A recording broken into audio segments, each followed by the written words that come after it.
اللہ تعالیٰ سے واقعی میں ہدایت مانگو گے نا، وہ آپ کو گمراہ نہیں چھوڑے گا. پہلی بات یہ ہے. آپ کے سامنے کتنی بھی کنفیوژنز ہوں، آپ اگر سنسیئرلی اخلاص سے، دل کے اخلاص سے اللہ تعالیٰ سے ہدایت مانگو گے، وہ اپنے بندے کو ہدایت کے بغیر نہیں چھوڑتا. یا تو کوئی انفارمیشن اویلیبل نہ ہو یا ٹو مچ انفارمیشن اویلیبل ہو، اس سے نہیں ڈرنا ہمیں. دوسری بات یہ ہے کہ بنیادی جو پیغام ہے اسلام کا، وہ قرآن ہے. اور ہم نے قرآن کی تعلیم کو نگلیکٹ کیا ہے. آپ کی اکثریت نہیں جانتی کہ سورہ آل عمران میں کیا ہو رہا ہے یا سورۃ الذاریات میں کیا بات ہو رہی ہے.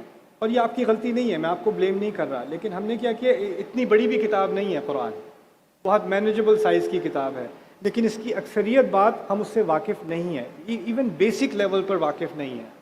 تو ہمیں اب اس چیز کو عام کرنا ہے کہ کم از کم ایک سطحی لیول تک تو قرآن سمجھ میں آ جائے.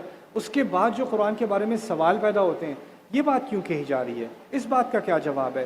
تو آپ جب پبلک سوال کرنا شروع کرو گے نا، تو ہو سکتا ہے آپ تمام فلیور سے وہ سوال کرنے شروع کر دو. اس سے مجھے کوئی ہیزیٹیشن نہیں ہے، آپ جس سے بھی پوچھ لو. لیکن اللہ تعالیٰ نے آپ کو عقل بھی دی ہے نا، جتنا آپ پڑھتے جاؤ گے اتنا آپ کو جب جواب ملے گا نا، تو آپ کو خود ہی پتہ چل جائے گا اس جواب کی کوئی سینس نہیں بنتی، اس جواب کی کوئی دلیل نہیں بنتی، یہ تو الٹی سیدھی بات کہہ دی گئی ہے.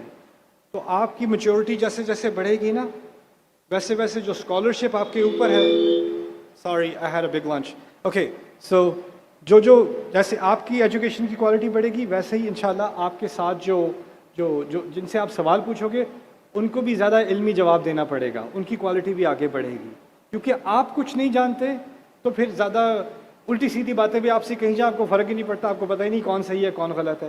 اس میں ان کا کرٹیسزم کم ہے، آپ پر کرٹیسزم زیادہ ہے. آپ نے اپنے آپ کو امپاور نہیں کیا، آپ نے اپنے آپ کو ایجوکیٹ نہیں کیا، آپ کرنا پڑے گا انشاءاللہ.